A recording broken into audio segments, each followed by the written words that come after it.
Hello friend, myself Viral Koshti. I am from Oxford GPSC UPSC Academy by Professor Hemang Bhattchar. આજનો મારો topic છે national bank four agriculture and rural development.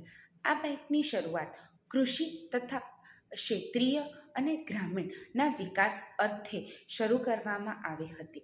RBI સાથે મળીને તે સહકારી અને ગ્રામીણ બેન્કોનું દેખરેખ અને નિયમન કરવાનું કાર્ય કરે છે.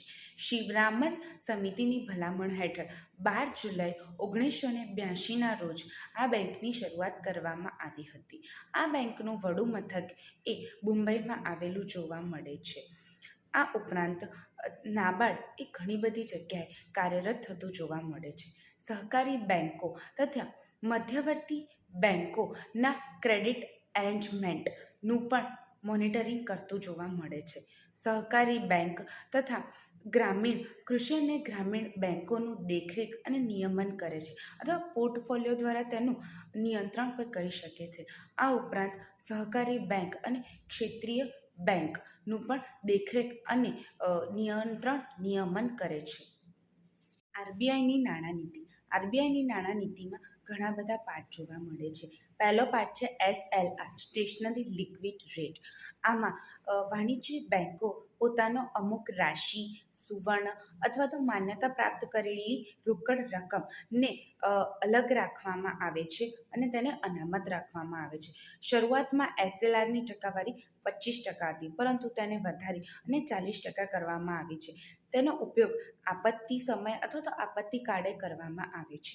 ત્યાર પછીનો ટોપિક આવે છે CRR. CRR એટલે કે વાણિજ્ય બેન્કો પોતાનો અમુક અનામત જથ્થો એ આરબીઆઈ પાસે રાખવામાં આવે છે, જેને CRR કહેવામાં આવે છે. ત્યાર પછીનો પોઈન્ટ આવે છે બેંક રેટ. બેંક રેટ એ સામાન્ય વ્યાજદર છે જે વાણિજ્ય બેંક આરબીઆઈ પાસેથી ઉધાર લે છે. Repo rate. રેપો રેટ એટલે કે વાણિજ્ય બેંક પોતાની ટૂંકા ગાળાની પરિસ્થિતિને પૂરી કરવા માટે આરબીઆઈ પાસેથી વ્યાજ દર હિસાબે નાણાં લે છે અને પછી તેને જરૂરિયાતોને પૂરી કરે છે. Reverse repo rate. Reverse repo rate એટલે કે વાણિજ્ય બેંક પોતાની વધારાની રાશિને આરબીઆઈ પાસે રાખે છે અને આરબીઆઈ તેને વ્યાજ આપે છે, જેથી તેમનો નાણાકીય વ્યવહાર વધતો રહે છે.